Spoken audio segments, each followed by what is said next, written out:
Yeah, so we had the hearing for the collision at the start of leg 1 in Kiel between MAPE and ourselves, Team Holcim.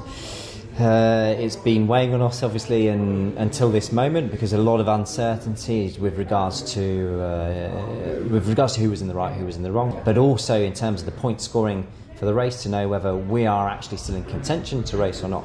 So we had the initial hearing. They gave a result. It was found that we were in the right, so no extra penalty for us, and that MAPE, the fact that they had to retire from the leg was a large enough penalty for them.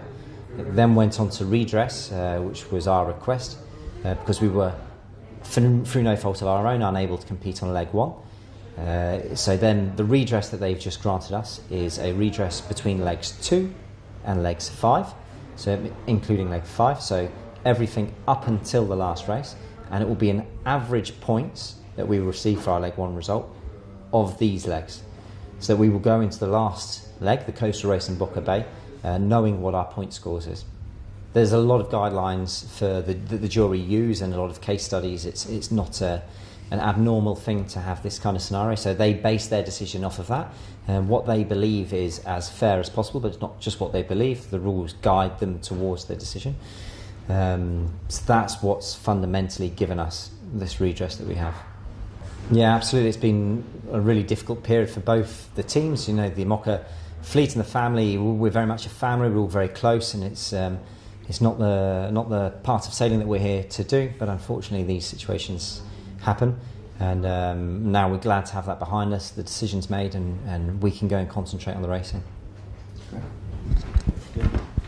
It was not the situation that we were hoping for, but we respect completely the decision of the jury. We knew that it was a very complex situation, and yeah, this is part of racing. Sometimes it's not, let's say, joyful moments, because it's, you know, we are here to race and to have fun and to fly above the water. We are not here to discuss about that, but yeah, we hope that it's not going to happen anymore, and we know that Holcim are very strong sailors, and it has been difficult for them to pass, to live all that they lived.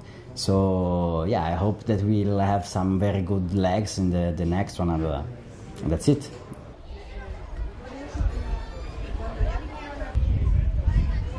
Yeah, justo la protesta.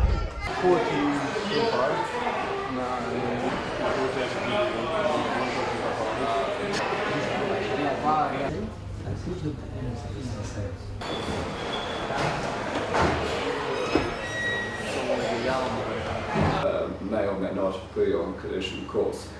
Now I want I have information, and I have the information is reasonable effort to keep clear and keep control of the boat. And secondly, to avoid a collision. And definitely, it's not, for me, it's not fair to give points for Surrogate, because it was not possible for Holcim to get points. The leg scoring and the bonus case. Information about where they are, where you were within that week. I don't understand why also scoring points, but the average about the leg.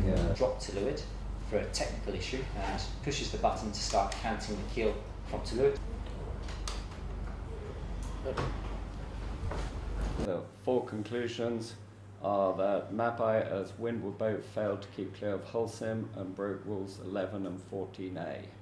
The collision was caused by MAPE's failure to take avoiding action when she could have safely luffed. When it became clear that MAPE was not keeping clear, it was not possible for Holcim to avoid contact. Holcim therefore did not break rules.